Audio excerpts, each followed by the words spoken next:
our generation capacity is constrained. This has led us to the imposition of stage 2 load shedding immediately prior to this media briefing. We issued a media release that again announced that from this evening at 5 o'clock until tonight at 10 o'clock, we will implement stage 2 load shedding. This is unfortunately necessitated by a number of breakdowns and delayed returns to service of units, which Mr. Matebula will talk to when he makes his presentation. We will therefore assess the state of our generation system going forward, and then also make sure that we keep you fully updated and apprised of developments as and when they change. But what we have been trying to do is to minimize the impact on the national life by restricting the hours during which load shedding is implemented. Nonetheless, we fully appreciate that load shedding remains a huge inconvenience, and in many instances much more than an inconvenience, and we therefore again would like to extend our apologies. I can give you the assurance that my executives and I are seized with the matter. We are working hard to resolve the issues that are outstanding, but as our Chief Operating Officer, Mr. Jan Koeberg, also will explain in his presentation, we still face considerable challenges and some significant legacy issues that we need to overcome. I think it's important to emphasize that we should not accept load shedding and the lack of generation capacity as the new normal. While it's been going on for 14 years now, we need to take urgent steps to address load shedding. From an Eskom perspective, we have therefore welcomed the initiative by the DMRE to issue bid window 5 and 6. We're working very closely with the DMRE as well as with the IPP office to accelerate and expedite the implementation of these projects. It is in our interest as an electricity utility to make sure that we can bring online as quickly as possible this additional capacity.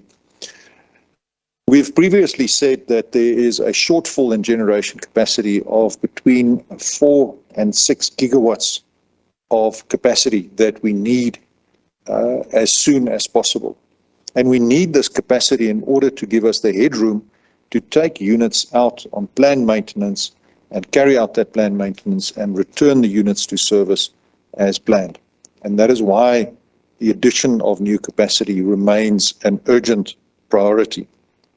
From our side, we have made available land in Mpumalanga, 4,000 hectares of land for renewable energy investments, in order to allow private investors to take advantage of the lifting of the license limitation to 100 megawatts, to come and obtain grid access in close proximity to our coal-fired power stations. This is land that is owned by Eskom. We will lease it over an extended period of time to investors. And the idea behind this is to accelerate the implementation of new generation projects as much as we can. The first engagements with potential investors have already taken place at both Tutuka as well as Majuba Power Station. And I'm very pleased to report that the interest in this initiative has been very, very pleasing indeed. We have had 15 in the one instance and 16 in the other instance, serious investors present at the site visits, which is a good indication that this is an initiative that the market welcomes and that can contribute in the short term to the alleviation of our generation capacity constraint. We've also taken steps to improve the operation of our grid access unit. We have taken heed of the comments received from investors and also parties wishing to feed electricity into the grid, that our grid access unit processes were slow and cumbersome and bureaucratic. And in consultation with our Managing Director of Distribution, we have now debottlenecked that process, and we would really like to see a far more expeditious and efficient process. If that is not the case, please tell us, and we will continue to strive to improve, because again, we do not want to be the stumbling block when it comes to adding new generation capacity to the grid. It is definitely not in Eskom's interests or in the interests of the country. Arguably, the most important step that Eskom is taking to alleviate pressure on the generation system is our unbundling. We're making good progress on that. The Managing Director of the National Transmission Company of South Africa, Mr. Sekhamotso Skeppers, is here, and he will tell you more about that when it comes to his presentation. We have legally separated the transmission entity. That was completed in time as per the deadline set by government, and we're now in the process of operationalizing the business.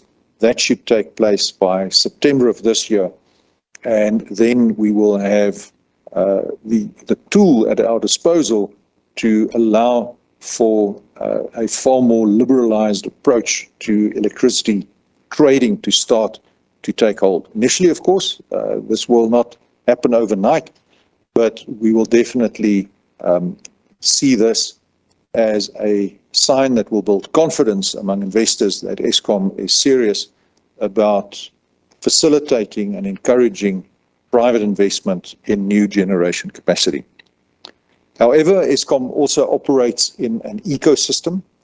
We are dependent on a number of other government departments and agencies, and in particular, we welcome the report released by the Zondo Commission into state capture and corruption at Eskom. We have taken careful note of the contents of that report.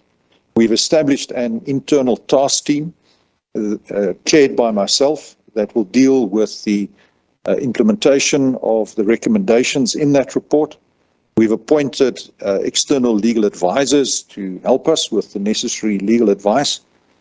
Very soon after the release of the relevant Zondo report, I met with Advocate Shamila Batoy at the NPA. We had a very constructive discussion, and we are at idem that the NPA is seized with a matter of bringing prosecutions on an urgent basis, but in a way that ensures maximum prosecutorial success.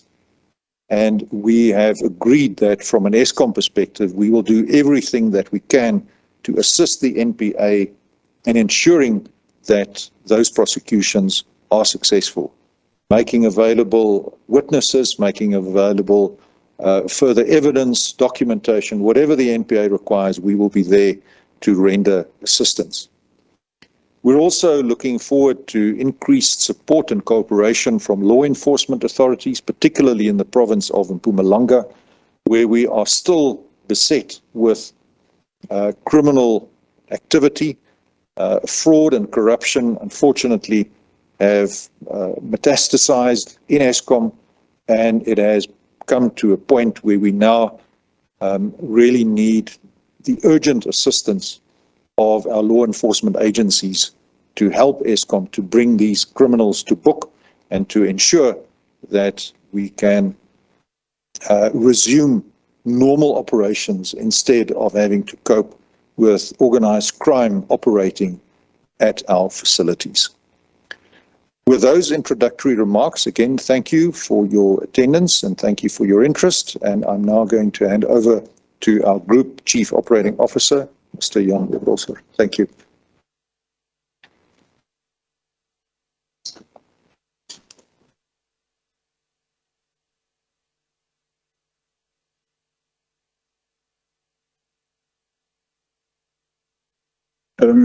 Good afternoon to all those that's connected and also those present here today.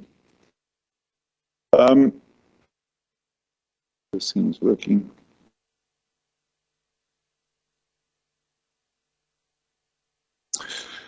I will start by just, first of all, giving an overview of the performance of the operations within the business. I'll focus quite a lot on generation, because that is the area that is not performing well. But I will also then have a look at the wire side of the business, transmission as well as distribution, and then to look at our group capital division as well. Now, we can continue to see varied performance by our operating divisions year to date. So this is as at the end of our financial year, March 2022. But we generally have very good performance in the network side of the business, that being transmission as well as distribution. The unsatisfactory performance, unfortunately, remains within the generation business, and I will talk about that in much more detail later, and Rulani will deal with it in much more detail a little bit later. So on the distribution side, our technical performance is positive, and specifically related to the duration and frequency of incidents, as well as restoration time. So I'd like to really congratulate and thank the colleagues within the distribution environment, specifically those that is, intimately involved in the network side of the business. Colleagues, well done. Please keep it up. And on the transmission side, we also see good performance with system reliability, the number of interruptions, and then also I must admit that I'm very proud of the team in terms of the maintenance of assets that is aging rapidly. So also my sincere appreciation and congratulations to the colleagues in the transmission side of the business. Please keep it up. However, on the distribution side, the municipal debt remains a headache, a significant headache, with the outstanding debt in excess of 40 billion rand. And then obviously we have some challenges with energy losses, specifically non-commercial energy losses, or more blatantly theft of electricity. So that remains a significant challenge. We do have, initiatives in place, but we do need political assistance in dealing and solving this significant challenge that we do have. Now, on Koeberg, I'd like to state that good performance, safe performance, and I'd like to emphasize very safe performance. The National Safety Nuclear Safety Regulator Board just concluded, I would guess about 4 weeks ago, 5 weeks maybe, again an audit, and the feedback was that we are operating Koeberg very safely. So to the colleagues, well done, please keep it up. So Unit 1 currently is operated very safely and has been online up until today for 196 days. Now, Unit 2, we commenced a normal maintenance and refueling outage on the 18th of January. And the intention then also was to execute 2 projects. So one is the steam generator replacement, 3 generators in the Unit 2, as well as a reactor vesselette. Now, we made a decision early in March to unfortunately postpone the steam generator replacement. And that was mainly because indications were that we would exceed, the planned outage time, which is end of June, early July, and for quite an extended period, which would have added, at 920 megawatts, a significant risk to load shedding. So that's why we've made the decision. So this replacement of the 3 steam generators for Unit 2 will then be executed in the new cycle, or the next cycle, which will be towards the end of next year. Now, on the new build, Kusile 4 was synchronized the first time in December last year, and we achieved maximum load in the beginning of January this year. Now, on the 28th of March this year, we have done successfully the 72-hour full load test run, and on the 27th of April, the 30-day reliability run. So it is all according to plan, and currently the indication is that we are looking at sometime in July that we will be ready to place this unit into commercial operation. There are currently, that is from a operational point of view. However, there are other contractual issues that we are assessing, which may delay the commercial operation of this unit, but it will still contribute to the grid with, up to a maximum of 800 megawatts. So the coal stock levels remain extremely healthy. We have on average 38 days of coal stock. And if you add Medupi, it is actually 77 days, but we are mainly focusing on excluding that additional stock at Medupi, so 38 days. So, and no power station is below the Eskom allowed level as well as the grid code level. Well, then generation, that remains unfortunately a concern. And I would like to just separate, when I talk about generation performance, I'd like to separate the performance and to focus on where the challenges are. And that is in the coal fleet. As I said, our nuclear is performing well. Our peaking, which includes open cycle gas as well as our pump and hydro, performing extremely well. So the challenge that we do have is in the coal side of our business. Now, the energy availability is not even close to where we would like to have it. But I'll talk a little bit later about some of the contributing factors why we are sitting on 62%. So we will continue with our reliability maintenance to make sure that the investment in the system and the generating units that require this reliability maintenance will continue. And obviously that has a negative effect on the available capacity, given the demand of the country. I'm also proud to say that our rain readiness, over the last 2 years have held up, very good, very well. And it assisted us, with the good rains that we were blessed during the summer, as well as now in the month of April. Unfortunately, if you compare the days of load shedding from the 1st of January to where we find ourselves as the end of April, and as we speak, where we stand today, last year we had 26 days between the 1st of January and, May. But where we find ourselves now, including yesterday, 32 days of load shedding up until yesterday. So we had 6 days more than virtually the same period last year. Now, on the environmental matters such as emissions, as well as using water, on the emission side, we had some good performance improvement. We're not where we want to be yet. However, there's very good performance improvement.